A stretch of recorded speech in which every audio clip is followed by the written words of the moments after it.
Welcome to the deep dive. Today we're stepping into the world of boxing, but maybe not just boxing. We're talking about Christy Martin. Right, the coal miner's daughter, an absolute legend. Exactly. And the new film about her, Christy with Sweeney, it's sparked a lot of conversation. It really has. And what's so interesting looking at the sources is you've got these two completely different narratives colliding. Yeah. That's kind of our mission today, right? Yeah, let's try and piece that together. On one hand, you have Christy Martin's incredible life story, this groundbreaking champion.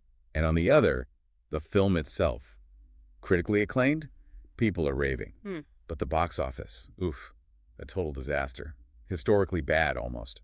So let's start with Christy Martin herself. I mean, for people who might not know, she was the female boxer of the 90s. Oh, absolutely. First woman Don King ever signed. That seek and destroy style. Relentless. She won a super welterweight title, Hall of Fame induction. She basically was women's boxing for a long time. And think about where she came from. Rural West Virginia. Played sports with the boys because there were no girls' teams. Right. Baseball, basketball. She even got a college scholarship for basketball. Yeah, but boxing found her, or she found it, through those tough man contests. Which sounds kind of crazy now. She just thought it'd be fun. Apparently. That's what she says. But, you know, the ring became something else for her. A safe place, weirdly enough. Safe? How so? With rules, you mean? Exactly. Rules, a ref, clear boundaries. Which is, well, it's pretty telling when you compare it to what the sources say about her life outside the ring. Okay, so that's the core tension, isn't it? The film seems to dig into this massively. Totally. While she's achieving superstardom Vegas fights, Madison Square Garden, that Sports Illustrated cover. The Lady is a Champ. I remember that cover. Yeah, iconic. Yeah. But behind closed doors, it was a nightmare for 2 decades. With her husband and trainer, Jim Martin, he was much older. 25 years older. And the sources describe just constant abuse, emotional, physical, total control. Well, she's on top of the world professionally. That's hard to wrap your head around. She talks about it chillingly, always being reminded, you know, if ever you leave me, I'll kill you. Just hanging over her head. And that threat wasn't idle. It leads right to that horrific event in 2010, the stabbing, the shooting, which she survived. It's unbelievable. It really is.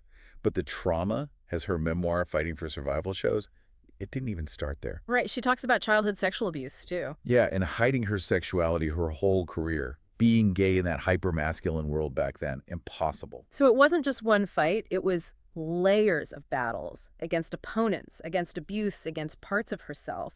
The resilience is just, wow. Incredible resilience. Which brings us to Sweeney trying to capture all that. Let's talk about that commitment. The sources really highlight the transformation she went through. It wasn't just learning lines. Not at all. Physically, it was intense. Months of training. Yeah. Built a boxing gym in her grandmother's shed, apparently. Ah, really? That's dedication. And she put on, what, 30, 35 pounds, 2.5 stone, to match Martin's actual fighting weight. That's serious. The fight scenes themselves. She insisted on real punches. Yeah, which sounds intense. Led to bloody noses, concussions. I read that the actress playing Layla Ali, who actually beat Martin in real life. Right, she was a pro boxer. And she's the one who gave Sweeney a concussion during filming. Whoa, that's taking realism to another level. But it kind of speaks to the director's focus too, doesn't it? David Michôd. He wasn't just making a boxing movie. No, he said he was really drawn to understanding how these coercive control relationships work. He admitted he initially couldn't get why she didn't just leave him. That common question. That's a really important point. Coercive control is more than just hitting, right? How does the film supposedly show that? Well, the sources talk about it as this pattern.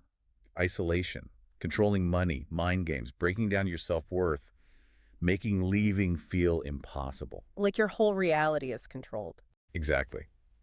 Michôd said he felt like a run-of-the-mill numpty, his words, for not getting it at first.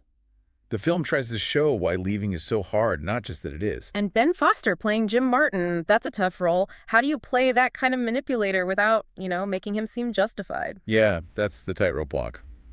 Foster apparently focused on Jim's own deep insecurity. Like that fragility was the engine for the control. So not a monster, but a deeply flawed, insecure man whose actions were monstrous. Something like that. Trying to show the how of the manipulation, the flicker of humanity that makes it work, but never ever excusing the horrific things he did.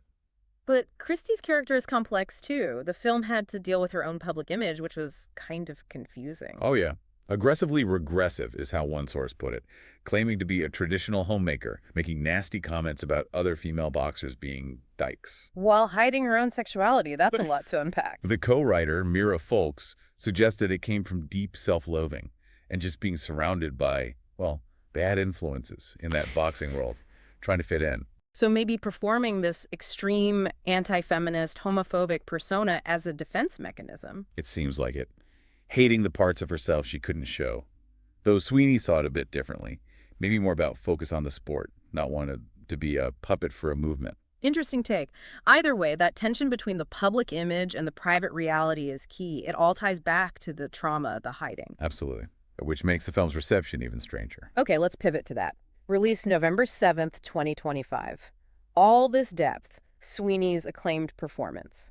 And it bombs, historically. It's genuinely shocking. The numbers are brutal. $600,000 opening weekend from over 2,000 screens. That's terrible. Opens at number 10. Wow, and you compare that to, say, The Rock's Smashing Machine movie around the same time. Yeah, that pulled in $2.7 million just on its opening day. Sweeney's film did like 78% less over the whole weekend. A massive commercial failure. But the critics loved it, and there's Oscar talk for Sweeney. Completely. Yeah. Critics are obsessed, calling her performance proof she's the real thing. Huge buzz within the industry. So how does that happen? Massive flop, massive acclaim at the same time.